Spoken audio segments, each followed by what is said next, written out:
Kita ada job terkejut. Ini CRV G6 daripada Kelantan, baru ambil 2-3 hari. Pasang blind spot. Lagi dia pasang 360. Sini ada kamera. Sini ada heater line, ada blind spot original. Sini ada kamera, belum pasang habis lagi. Ni door set CRV. Ni running board heavy duty CRV punya. Okay, siap, nanti kita tunjuk. Ni abang kita sampai kena pakai jack nak pasang heavy duty punya running board. Oh iya. Okay, alhamdulillah siap. Abang dah boleh balik Kelantan 6 sampai kat aku 12 agak siap. Apa kita buat 360. Ni running board all black heavy duty. Ni kuat gila, tak bergerak. Side step LED putih, blind spot monitoring original BSI, blind spot dan rear cross traffic. Ni 360 macam biasa, ada knob. Ni depan,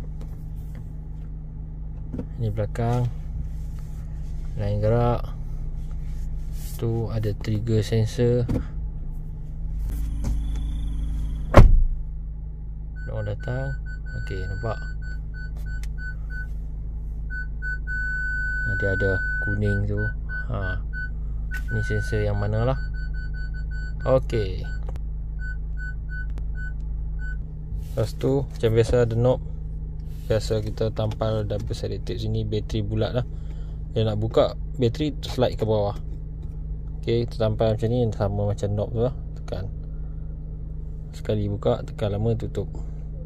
Tekan sekali, dapat buat angle macam ni lah. Okey, tekan tu tutup. So boleh tekan, boleh pusing. Nak tengok ni belakang. So pusing. Dia pusing je. Okey. Okey, ni lane wash macam biasa, belah kiri. Kalau okey, kalau belah kanan ada 360 view macam ni lah, angle lah.